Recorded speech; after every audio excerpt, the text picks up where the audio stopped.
Now, how about them damn Celtics? And we are back with another episode of How About Them Celtics. Sam and I are here recording Friday, October 3rd. Training camp and Celtics practices are fully underway, and we are here every day still. How you doing, Sam?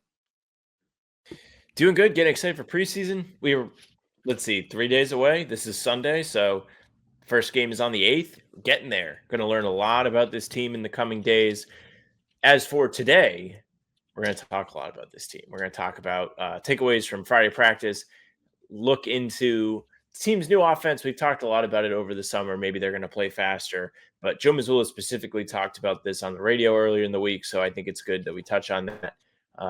Talk about some of the standouts from training camp so far, specifically defensively, and, discuss how exciting that is. We'll go through emails. Then we'll go around the NBA. We should have a game to talk about at this point. Knicks, Sixers played the first preseason game, so we'll just briefly discuss it.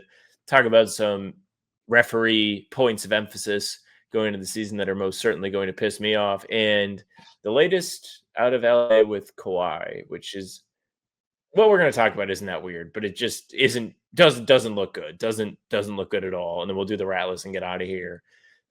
Subscribe. We're here every single day. Full pods drop Tuesday, Thursday, Sunday. We're doing game recaps. They're almost back the morning after each game, and other videos are here in between to keep you up to date with all things Celtics. But yes, Jack, you were at practice today. I was at practice indeed. Few things were talked about regarding offense, defense, a couple things about some of the role players. We heard from Joe, Derek, and Jordan. So obviously, if you want to see any of the full interviews, they're up on CLNS Media's YouTube channel. You can go check them out there. But first thing we talk about is the new offense, right? There's been a lot made of this fast-paced style that they want to play with. Jordan's talked about it. Joe's talked about it. Everyone's talking about it. They're trying to play faster. But on top of that, Joe was on Zolak and Bertrand, who were recording at the Auerbach Center. They were just in there up where the media people were. And Joe said, with our team dynamics of the last 2 years, threes were easy because there were 5 guys on the floor who could shoot at all times. This is the first year when we don't have a stretch 5. Not having a stretch 5, that's at least 8 to 10 threes that you're going to have to turn into different types of shots, or you're going to have to create different types of 2-on-1s. I think your shot profile is always going to match the strengths of your roster. We have different types of strengths. We're a little bit younger. We're a little bit faster. We're a little bit more athletic. At the end of the day, we're going to take shots that defense gives us. We're going to look to find different ways to create 2-on-1s. At practice today, Joe talked extensively about how those reads are going to be an essential part of growing within this new offense.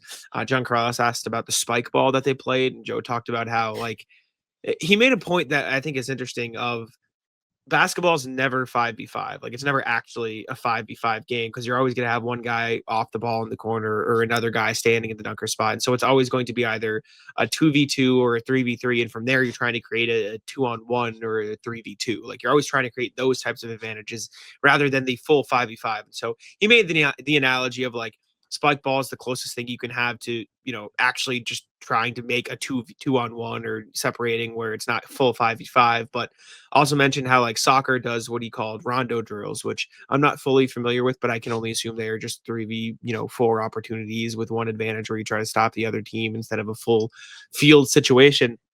And I think with a team, the drill, just to explain it quick, is one dude in the middle and he has to try and intercept passes they kick around him. But yes, continue. Sorry. Yes. I had to explain. But the point is, I think with this Celtics offense where you don't have a Jason Tatum, right? You have Jaylen Brown, who is going to do his damnedest to create those 2-on-1s on his own, right? But that was what Jason Tatum was great at. That's what made him so special. He was a walking, 2-on-1 creator because he always drew 2 to the ball. And Jaylen will do that sometimes, but you're going to have to find new ways to score when you don't constantly have the gravity of 3-point shooters drawing guys to the 3-point line. So you're going to have to find new ways to create those reads, make those reads, and kind of go from there. And I think with a team that, to be blunt, has less talent on it than in teams past, you're going to have to really double down on those details and find ways to be effective in those spots. And I think that's what they're focused on. Good thing they're not talking about 2-4-1s. It's 2-on-1s. 2-4-1s. That'd be really bad if they were really focused on that at training camp. Scout would love it though. But it is true. Greeny quote tweeted you today, and I just thought it was an interesting take or point that he made about, just for context, Jack in the summer, there wasn't a lot going on. So Jack was making old highlight clips of different sequences or things that were regular components of Celtics games, highlight wise. And the one that Greeny quote tweeted was Marcus Smart hitting Jaylen Brown on backdoor cuts, which since Marcus has left has really not been something we've seen a whole lot of. But it is a way to take advantage of a 2-on-1 advantage where guy with the ball is one guy, cutter's another guy, defender's the only one guy. So it was an effective way to score 2-on-1. And we're going to see the Celtics get more creative in the ways that they do that, which for the casual viewer and for the ratings, as we've heard for the last 2 years, is going to be fantastic work. It probably is going to make the Celtics as a team a more entertaining product for the fans to watch, especially if they're running. Like, I think that's been a big take going around the media circuit this summer is just like fast pace is more fun. They're going to have to get creative, which will be fun. And, you might get unexpected standouts. Like you may have like a really good Nemi game where he's able to affect things in one way, and they may really lean into matchups more, at least in a diverse way than they did in years past. Because when you have a team as talented as the past two Celtics teams have been, you're going to be able to take advantage of matchups just pretty much all the time with like Tatum or giving Porzingis the ball at the free throw line because he's just a little taller than somebody, like that kind of thing. But you don't have that luxury this year. So you're going to see different guys get to cook in different ways, I think. Yeah, and the backdoor cutting, I think, should be part of the offense. I also think having fewer 3-point threats makes it harder because they won't be like defenders won't be glued to the 3-point line and just face guarding them as much. I mean, obviously you're going to have opportunities like Josh Minott's a freak athlete. He should be able to just beat guys in those spots. Same thing with Jordan Walsh. Like I think those are possible. Jordan Walsh today talked about how he, trying to mimic some of the connecting pieces or the connector role in the sense of playing like he had said Obi Toppin and Derrick Jones Jr. So I don't think it's impossible to see Jordan Walsh play that type of role for this Celtics team. But as far as the rest of their offense, like it's really hard to dissect what it's exactly going to look like without seeing it in action because you have so many players playing roles that you've never seen them play before. Like we can sit here and speculate all we want of like, oh, Peyton Pritchard's going to be, the secondary ball handler behind Jalen, or Derek White. Oh, he's going to be, the second guy for sure. Like he's going to play that role. Nemish Queta, just run a bunch more pick and rolls with him. He'll just be in those actions even more. But like we've never seen that. Like that's not something we've seen happen consistently, right? Like obviously you could go back and find individual possessions where Peyton Pritchard is the lead guy or Nemish Queta plays the pick and roll. But in those situations, if Nemish Queta is running the pick and roll, it was one, probably with Jason Tatum with the ball in his hands. And two, if it wasn't, Jason Tatum was probably on the floor somewhere, or Kristaps Porzingis was probably on the floor somewhere. Like just because you can find individual possessions of like, let's say you go back and find, 7 Nemish Queta, Peyton Pritchard pick and roll situations, you're not going to be able to use those as a sample size because instead of Porzingis, Horford, and Drew Holiday on the floor with him, it's going to be Luka Garza, Josh Minott, and Baylor Shireman. Like it's just going to look completely different no matter what way you try to like dissect what the offense could be. And unfortunately, like as much as it's not good for content and us talking about it, there's really no way to analyze what the offense is going to look like until we just see it. Like that is going to be the only way we're going to be able to discuss and identify what works for the Celtics team. So it's going to just inevitably be a lot of trial and error for Joe Mazzulla and the Celtics. And I mean, they've probably gotten a lot of that out of the way during practice, but we don't get to see that. And so for us and the media and the fans at home, the games are really going to be the first opportunity to like sort of understand what the vision is. Yeah, like all I could think of when you said like this is really bad for or this isn't good for content is like the mindset type shit they tell you to say, which is like it's not good for content yet. Once we get our first preseason games to look at, it's gonna be really good for content because we're gonna get excited or maybe upset about the way things have gone on offense and just like kind of get our first peek into what's to come for the Celtics. And I just like I think it is going to be really exciting to just see what you can get out of everybody. That is just the big theme of the season is ultimately if you're the Celtics, you're really gearing up for next season and the one after with the contracts you have, with the way the rotation players contracts specifically line up where you're going to have certain guys come off the books pretty soon. Like Anthony Simons will be on the books past this year. So if they don't like him, they have to bring him back. Luka Garza is on a 2-year deal. Xavier Tillman's contract expires this year and so on. Like there's a bunch of movement that can happen there. if somebody is able to prove that they haven't been given enough opportunity yet and are capable of far more that they've been asked, then that's going to be extremely valuable for them going forward, especially if said player is under contract for a year or two extra, because it'll help them combat the CBA, the second aprons, all of that in a league where saving every penny now is overly important. So maximizing the talent you have is going to be a massive goal this year. And that is the big task for Mazzulla. And that's basically what he's been talking about all week. Exactly. Yeah. I mean, unfortunately, it's just wait and see. Luckily, we don't have to wait that much longer. We get a game in 4 or 5 days in Memphis, which I'll be there for, which I'm excited about. But You're going to Memphis? I'm going to Memphis. I'm going to Toronto, indeed. So I'll be there for the preseason, but we'll see what happens. Before we continue, I need to tell you guys about PrizePicks. PrizePicks, the best place to get real money sports action this football season. Football is right around the corner this weekend, actually. It's Friday as we're recording this. So you'll have the Patriots back on your TV very, very soon. Unfortunately, baseball is not something you can get the action on PrizePicks with anymore, at least not for the Red Sox. But still, make sure to check it out. This episode is brought to you by PrizePicks. You and I make decisions every day, but on PrizePicks, being right can get you paid. So don't miss any of the excitement on PrizePicks, where it's good to be right. Whether it's Drake May passing yards, Travion Henderson yards, or Hunter Henry touchdowns, if that's the route you want to go. The Patriots are very fun, to get some action on PrizePicks with. Sam and I do the PrizePicks every single pregame show. We'll pick the more on stuff like Jaylen Brown points. We'll pick the less on things like opponent player points. We'll have a good time there. Download the app today and use code CLNS to get $50 in lineups after you play your first $5 lineup. That's code CLNS to get $50 in lineups after you play your first $5 lineup. PrizePicks. It's good to be right. Okay. Next thing. At practice, Derek White talked about Josh Minott and Jordan Walsh, who called them basically two of the most impressive defenders, or at least annoying defenders. Derek said Josh and Jordan, I think, have done a really good job in making their presence felt defensively. He also talked about Anthony Simon, said Anthony's gotten better and better each day. We're all competing with each other and trying to get better. He talked about how Josh has been a pest to deal with.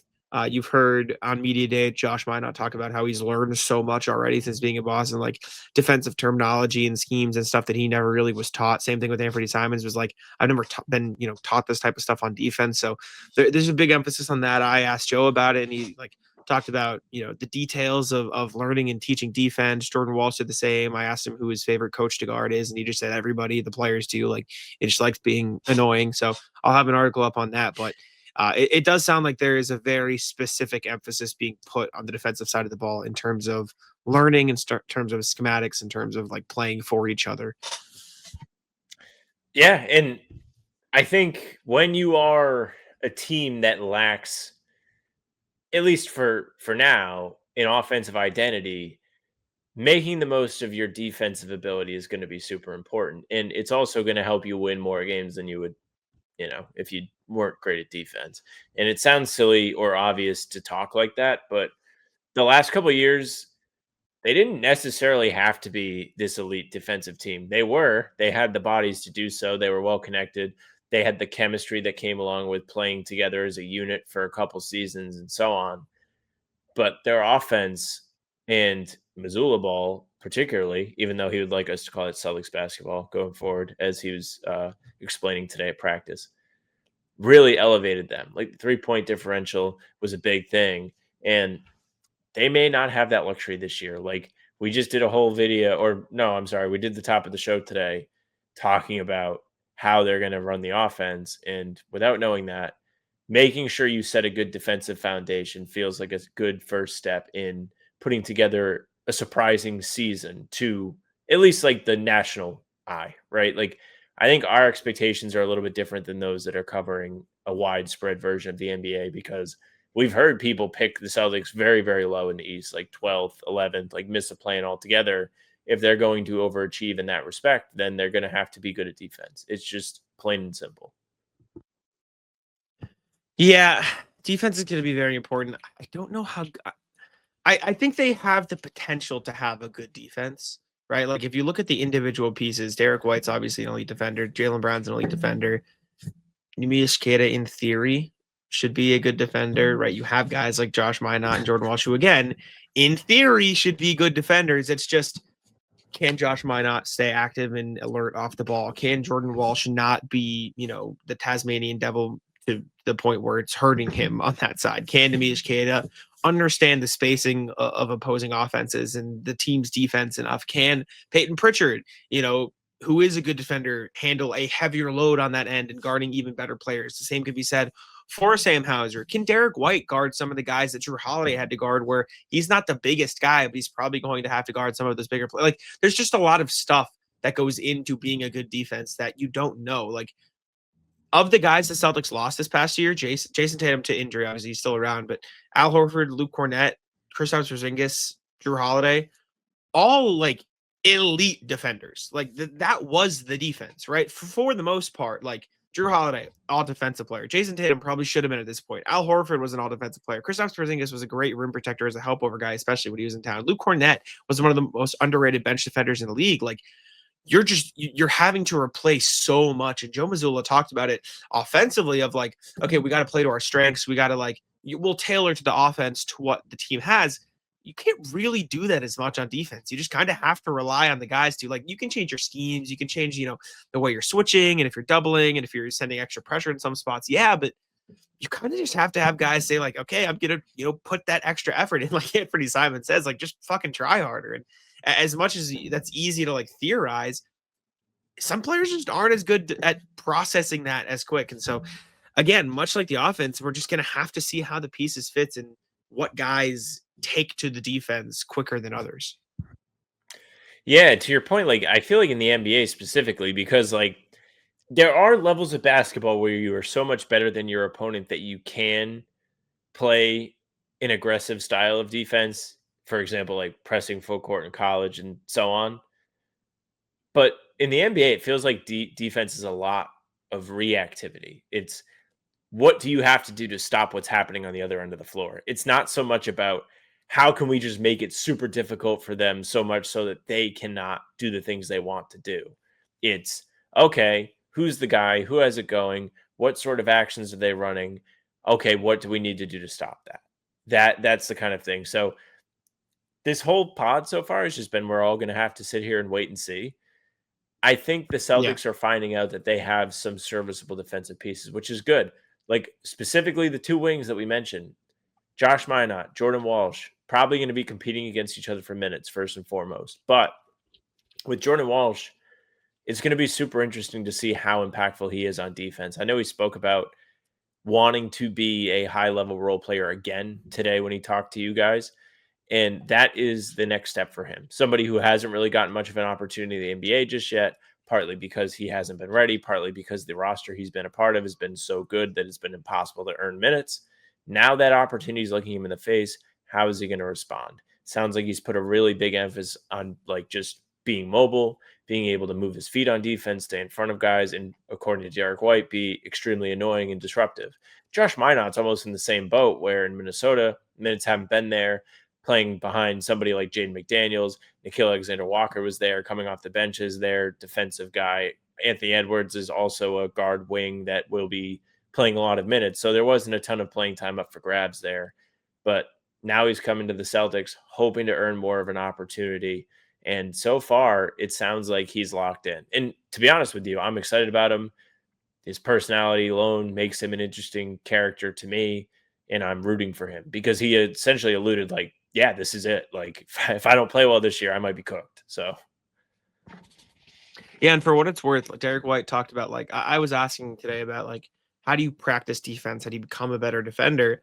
And Derek White, said a lot of it, honestly, is forcing them to do stuff they don't want to do, right? Realistically, you say, use the phrase, oh, you have to stop them. You have to stop them. Every NBA game is going to be at least 100 to 100. Realistically speaking, and you know what? If the other team scores 100 points, that's a good defensive game. That's the reality of life in the NBA. That's just how good players have gotten. That's how good offenses have become. And so you're going to have to almost give something up. And so if your defense can force the other team into doing things that isn't the most comfortable for their offense, that's a win because it's going to decrease their chances to score. And as much as we want to say, oh, stop them.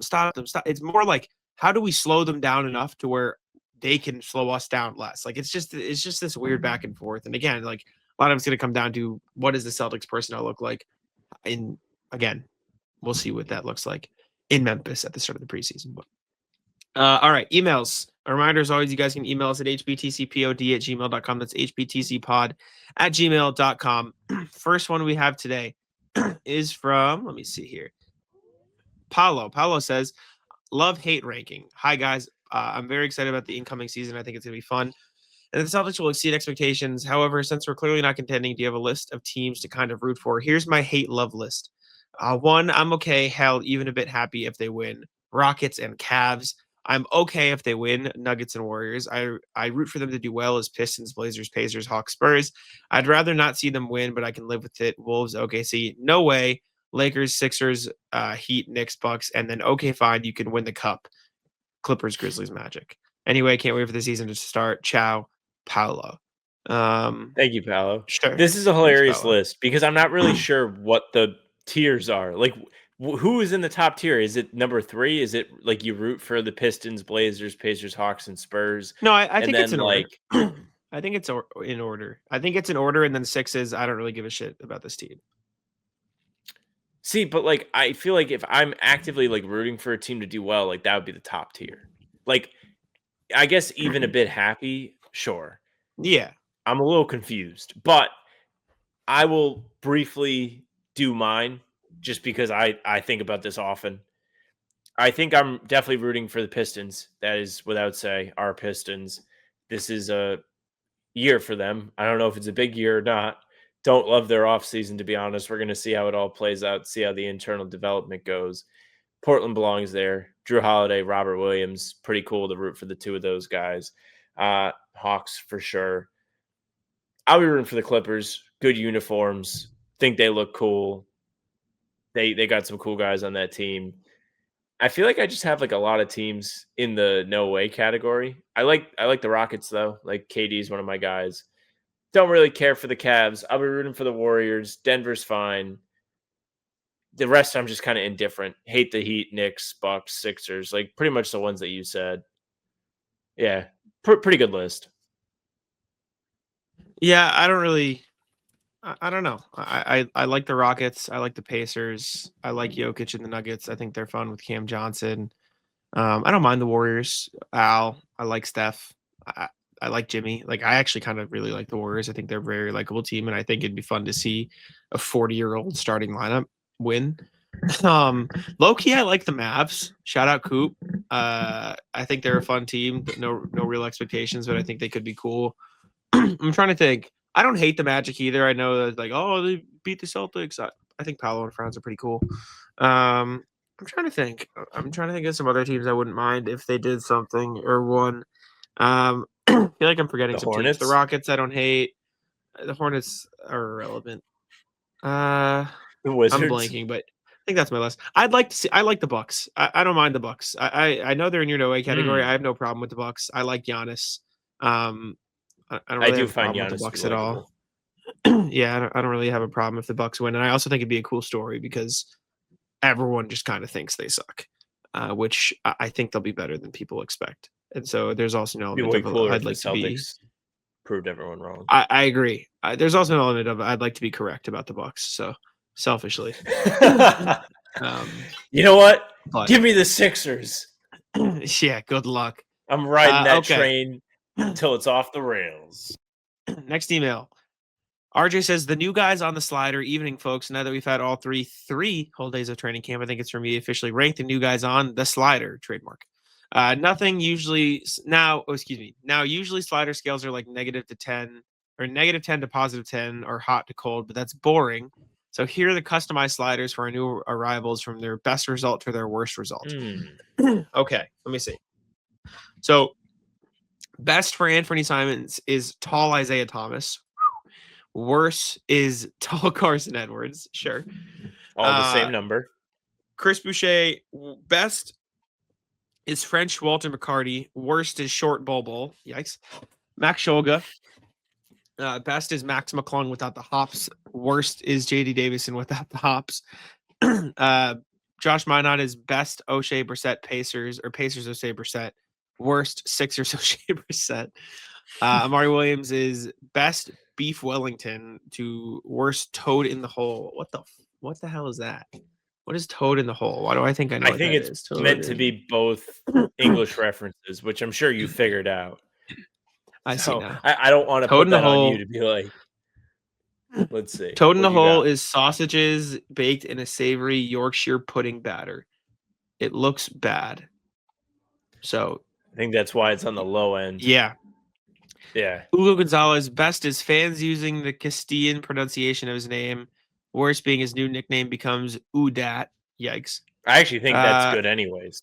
That should be the nickname. Udat. Luca Garza, best is Luke Cornett of tomorrow. Worst is Luke Cornett off Timu. Yikes. RJ Lewis Jr. is best is young J.R. Reed. Worst is old RJ Johnson. Shout out RJ. Be well. Have fun and be well, RJ, which is nothing but the best for all our new guys. Shout out. Shout out the new guys. I'm looking forward to seeing what they can do. That's funny. I like that a lot. Old RJ Johnson making the list. I love it. Oh, RJ Johnson. All right. NBA section. Preseason kicked off with action. Knicks versus 76ers. I didn't get a chance to watch this game. The only thing I know about this game is that Josh Hart got hurt and then ejected, which is funny. But yeah. No Embiid in this game. Big surprise. He was there. Had a super cool sweatsuit on the bench. Other storylines, a couple of former Celtics made their Knicks debut. They actually have like a bunch of them. They have obviously Yabusele, obviously Brogdon. Then they have Garrison Matthews, who was here for a preseason, and also Matt Ryan. So they're kind of sprinkled throughout the roster, but neither Brogdon or Yabusele was anything crazy. They shot like a combined 1 of 7 from the field. Decent start if you're in the hate watch party like me. As for Philly, struggled to beat the Knicks, struggled that Embiid. Gonna have to keep watching them. Sneaky rooting for him. As treasonous and sacrilegious as it may be, I'll hitch my wagon to the Sixers this year, praying for good health for my man Joel. Yeah. I don't like the NBA's new website. It looks weird. The top bar. I was trying to find the stats.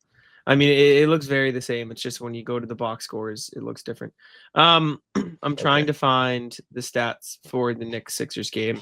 Knicks killed them. Wow, 99-84. I hope Josh Hart is okay. I think he's fine. I don't think I saw anything about. I think he's okay. Crazy. But people flipped out because he got hurt and ejected, as you said. But when he got ejected, they just thought he went back to the locker room because he was really hurt. Yeah, it was non-contact. That was scary. Oh, okay, it was. Yeah. Yeah. Wow. Typical preseason game for the Sixers. Kennedy Chandler led them in points off the bench. Edgecombe was pretty bad. Wow, just not talking about neither him or Maxey was really that impressive yesterday. Sixers shot 3 of 35 from 3. That's impressive. That's an impressive stat. Get much worse. Both teams read. Alex Len's on the Knicks. You learn something new every day. That made its way around Twitter yesterday. People were just like, "Wait a minute, what's going on?" Garrison Matthews making an early first good debut for him. Push for that final roster spot. He's competing with Brogdon and who's the other guy they signed? I forgot Brogdon was on a fake contract. So other fun thing the Knicks did, they brought Josh Hart off the bench, even though OG Anunoby was out. They started Comtadier. So early indication that he could just be a bench player for them this year. And Mitchell Robinson, good start next to Towns. Interesting to say the least. Josh Hart 6 Man of the Year pick, not looking bad. Has legs now. Yeah. What was I saying? So yeah. Wow. So Muhammad Diawara, who is a guy they drafted, Matt Ryan and Garrison Matthews on E10 contracts. Landry Shamet, Malcolm Brogdon, and Alex Len are on E9 contracts. Exhibit 10 versus Exhibit 9. Now, if you sit there and you ask me what's the difference, I know the answer. Clicking. I know we're in the I know the answer. Exhibit 10, 9. talked about this like less than a month ago, and Keith Smith responded because he's the GOAT. And Exhibit 10 is also an Exhibit 9. And Exhibit 10 just includes additional G League related components. So Exhibit 10 deals allow the easier facilitation of, you'll get paid a little extra money for, going into the G League if you join our G League team. Also, Exhibit 9 contract includes a provision that protects a player against injury while under that contract. If the player is injured while on an E9 deal, the team is responsible for paying the player $15K. If that $15K does hit the salary cap, it does as a form of a dead money charge. So just some stuff of note. Yeah, but regardless, preseason Got a is lot here. of guys competing. Pelicans also played a preseason game. Pelicans played Melbourne United. Cool. I wonder if we know anybody closer on than Melbourne Knicks United. Sixers. It was closer than Knicks Sixers. I wonder if the Pelicans actually played anybody. Let me look.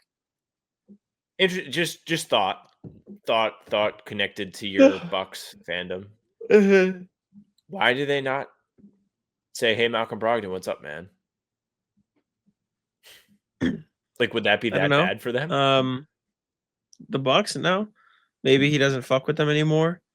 Maybe they think he's washed. Might be washed. I mean, respectfully, he could be Who's washed. the starting point guard for them? Is it Gary Trent Jr.? Or do they have somebody like I'm not thinking of? Kevin Porter Jr., Ryan Rollins, Cole Anthony.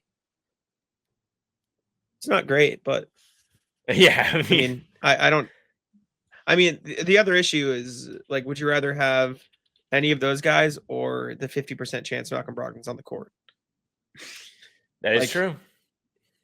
He played 24 games last year, and I know some of those were probably like tank, you're going to sit down games, but I still live in the injury-free in my head world where I'm still like learning to look at Basketball Reference games total and make it mean something in my head when I talk about guys. Malcolm Brogdon has played 70 games once ever. He's reached 70 games once, and it was his rookie season. He played 67 games with Boston, and that's the first and only time he's hit 60 games since 2018-19. So maybe the Bucks are like, all right, if we're gonna give a contract to a player, at this point we kind of need to make sure they're gonna play. if we just release Damian Lillard. No, I mean, I get it. Like, he's probably a fine player still. In Portland 2 years ago, he averaged 16, 4 and 5.5 on 44, 41 splits. But then last year, in his 24 games, he shot 43, 28. Like, it's just, I don't know. He's fine. And he's only, how old is Malcolm Brogdon? He's 32, turning 33. So, I don't know. Maybe they'd rather take a chance on some young guys, see if one of them pops, rather than saying, all right, let's bring in this older guy. As far as the Pelicans game, Zion did play. 5 of 8, 15 points. Looked pretty good. Trey Murphy looked all right. He's a changed man, Zion. Trey Murphy? Oh, Zion. He lost half his Zion. What do you mean? Yeah. Like, he looks good, like, man. He looks completely good, man. Shout out Zion. Shout out. I'm rooting for him, man. I hope he does well. He looks athletic. They need to release the he program. Looks like a freak. They need to sell that. Whatever they had him do, start marketing it to the public. People will buy it. Whatever diet, this Pelicans book, team program. If Zion actually plays, this Pelicans team could be better than people expect. Also, forgot Sadiq Bey was on the Pelicans now. Good for him. Happy for him. He didn't play at all last year because he tore his ACL, Achilles, maybe. So one of the bad ones. Glad he's healthy again. Yeah, one of the bad ones. Yeah, but, like, this isn't a bad team, man. 'Cause, like, Zion, Trey, Herb. It's just tough, man. There's so many West teams that are in that category that are like, they're not as bad as you think. But then in comparison to the other teams in the conference, they are, in fact, as bad as you think. If they're in the Eastern Conference, it might be a little bit different for them now. So that's like the weird line. That they walk. Excuse me. Man. Just maybe they're going to have to clean up on their Eastern Conference matchups this year. Like, that's going to be the way they get their wins. Or maybe it's just the kind of thing where any team can beat any team in the West. I truly don't know how to feel about it. We both had them 14th in our rankings. Like, it's not like we had a big discrepancy on where we thought they were going to finish. We agreed. Like, they're not going to be that great. But if there was a team in the West to be better than I think it would be them. I can't trust their health issues and everything I've seen for the last few years. So we'll see. Next NBA thing, the Clippers are being weird. Ramona Shelburne put out her experience in Clippers press conference. Ramona said, then I asked questions. I could have kept going, but somebody kind of reached out and grabbed the mic from me. Somebody from Clippers PR and was like, yeah, okay, you're done now. And then the mic went to a team reporter, a team TV reporter who asked about being healthy during the offseason. And then the next one was like the team radio person. Then they asked another question that was more basketball related, right? Then it got back to, I think, Law Murray from The Athletic, who asked an aspiration question, but it was something about how do you not make it a distraction or something. And then he gave a whatever kind of answer to that, and then he was done. So, avoidance, I suppose, is king. Yeah, like if you worked for Clippers PR, I don't think you would handle this any differently. Like, what else would you do? Maybe, like, you don't want to just let him sit up there and get fried. But at the same time, like, hearing Ramona Shelburne's perspective, it makes it sound pretty incriminating. Or maybe it's just the kind of thing where they're just trying to protect their guy. Where, like, what possibly can he sit up there and say in front of a room of like media people that's going to convince anybody or like do any justice? And I think the answer is nothing. I don't think there's a real avenue for Kawhi in that situation to make himself look any better. And so, I don't know. It's not the narrative the team wants, so they're trying to control that. Yeah, I mean, they're going to control it whatever way they can because it's already kind of out of control. All right. Ratless Sam, what you got? Ratless the NBA. So Steve Kerr was speaking to the media yesterday, and he was talking about a foul rule change, point of emphasis type thing that the officials are going to be working on this year, where they're going to be following something called the high five rule, which is exactly what you think it is. It's when the shooter shoots the ball and he and the defender high five, it is going to be a foul. Now, I am for fouls on jump shooters, especially when it's like affecting their shooting arm, right? But there's so many times when you shoot a basketball that you high five the defender that it's just good defense. Like they're just contesting and your follow through hits their hand. It doesn't affect your shot. Oftentimes their arm or hand isn't even moving and it's still, and that's just what your follow through does is creates a high five. And if that's the case, I just think you're really going to start discouraging good defense on these 3-point shots. I understand the argument of it being dangerous for the guys to land underneath the shooters and then they roll their ankles and so on. I think if you're not really affecting the jump shot, it shouldn't really matter that much. If you're not really putting someone in danger, it shouldn't matter that much. And I think it's a lot to reward shooters for taking contested shots. Like that's like my big gripe with it. It's like you probably could get a better shot, but you're rewarding them and bailing them out for taking what could be a bad shot. Not to say NBA players I don't cannot think make that threes that are difficult. I don't think that should have anything to do with it. Like rewarding them, not rewarding them, like that has nothing to do with the defender fouling them or not. Like they could take a terrible layup, and if the guy takes a crowbar and smacks their ankle out from under them, like it's not rewarding it. You know what I'm saying? Like that has nothing to do with the defense being played. So my counter to that is I get. Go ahead, finish. No, you can go ahead. Fine, go ahead. My counter to that is like you don't want to reward bad basketball applies, and this might not exactly be apples to apples, but like it's the same thing as like you mentioned, like a bad layup. Like there are times guys like jump backwards into the defender or like purposely do foul baiting type shit in the lane where I also don't think that should be a foul. Like you are doing something that is not natural. It's that's not the same thing. But I think taking a bad shot and doing something to actively that is actively not a part of the sport is not the same thing. It's not. But I think it's similar enough where people are going to get bailed out for doing dumb things, and it's going to be annoying. The defender also did a dumb thing. Just because you like one dumb thing less. Listen, I understand the high five thing, right? And I do think it's a little lame. But at the end of the day, like, if you're dribbling the ball and you hit someone's hand, it's a foul. Yes or no? If you smack someone's hand away from the ball, is it a foul? If you smack someone's hand away from the ball, yes, because you affected their ability to dribble the basketball.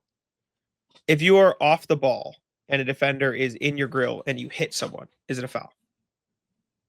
I don't know what you really mean.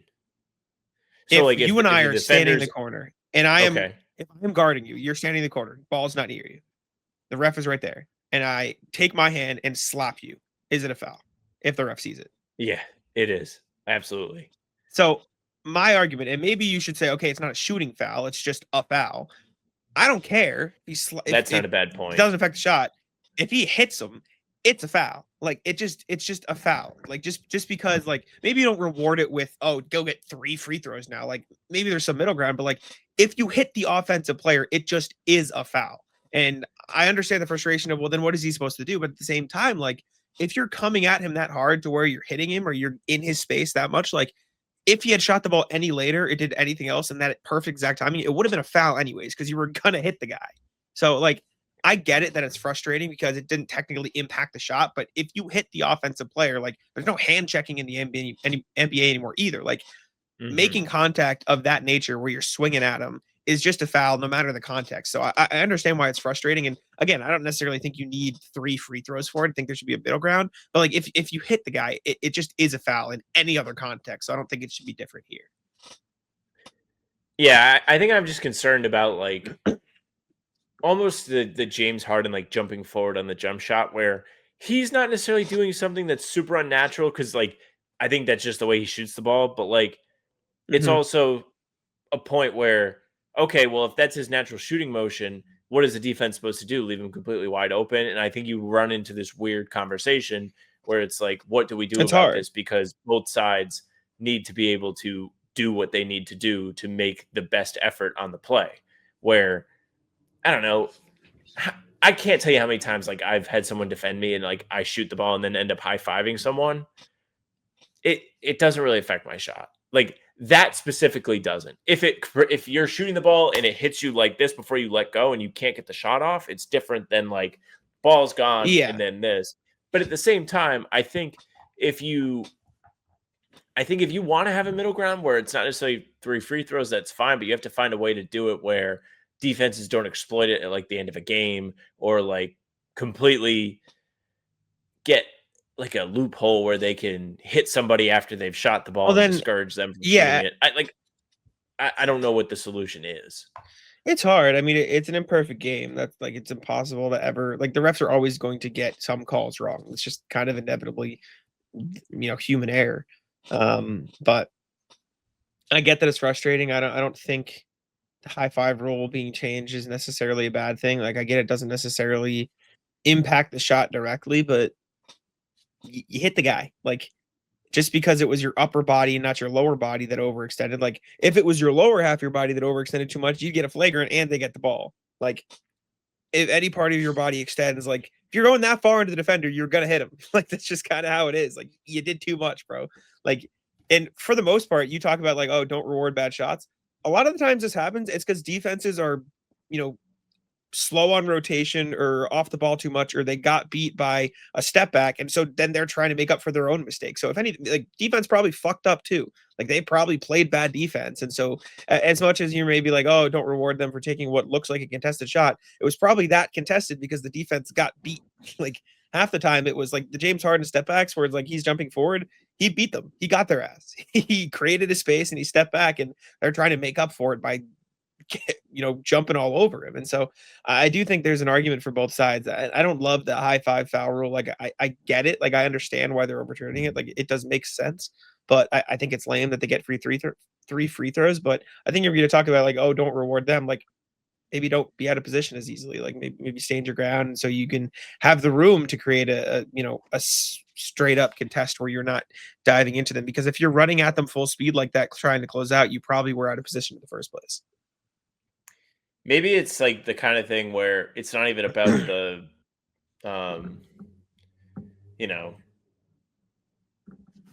like bad shot, good shot. It's more of like, I don't want this to become football where we're sitting here like talking about like what's a catch. Not to say like that's exactly what this is, but it's just like in the grand scheme of things, how much does it really matter to change the game and change the flow of the game for this? And like, I cannot talk about rule changes in basketball without being like, and pick up how would this go over? And if you're calling a high five foul and pickup. I don't know what to tell you.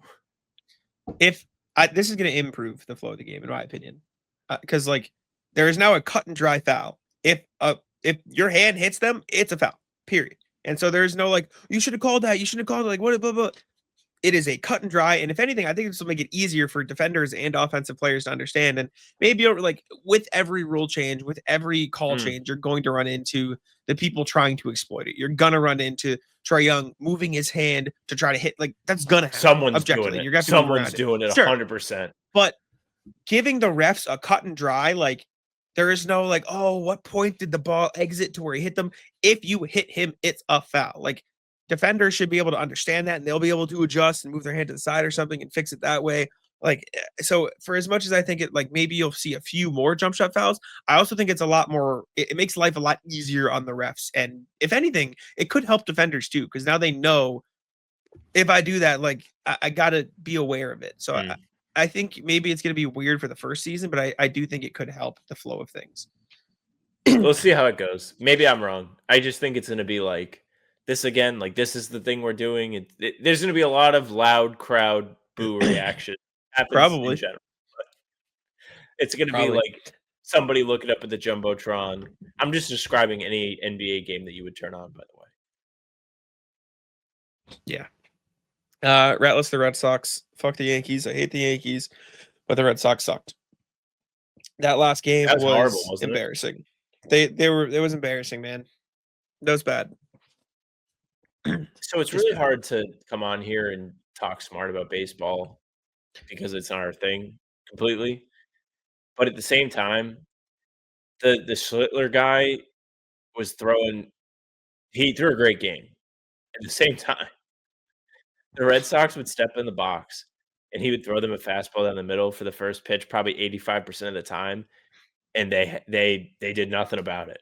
Just they would take the first pitch, which I know you don't want to just like be over aggressive in the batter's box and you get caught out. And it does. But at some point, let the guy get away with like you're watching guys take the first pitch down the middle and then they chase the same pitch out of the zone twice. And it's just like if you wanted to swing at the fastball, you should have just swung at it. I don't have the splits in front of me. This isn't meant to be an intelligent conversation. He must have thrown fastballs 70% of the time, at least. Like, you had to know it was coming. And they had no answer for it. I mean, credit to him. Threw 8 innings strong in his debut in the playoffs as a rookie. Like, unbelievable.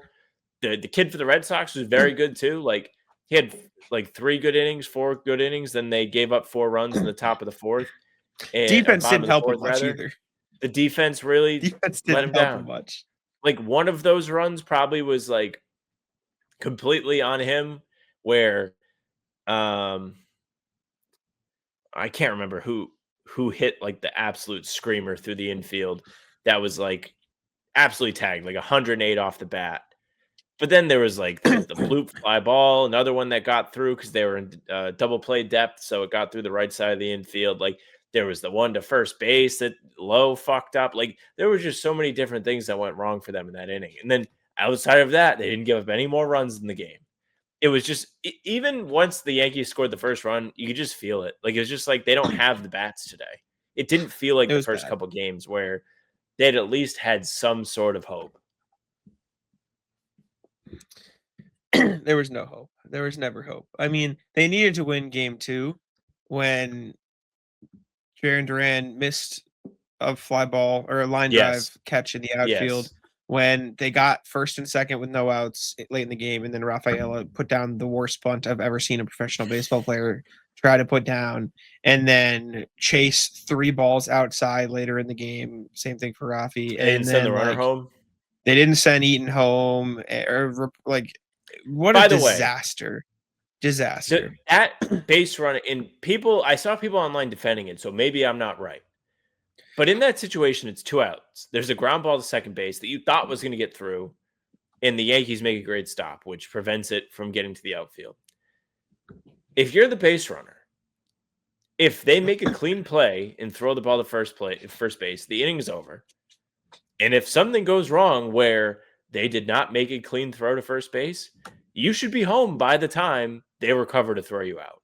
Like there was no, I don't think there's any argument where it's like, man, really wasn't worth the risk. It's not even like they were down 2 runs, so getting the 1 run wouldn't have done anything for them. Like, no, that would have been huge, and they didn't go for it. It was just bad. It was just a really, really bad baseball decision.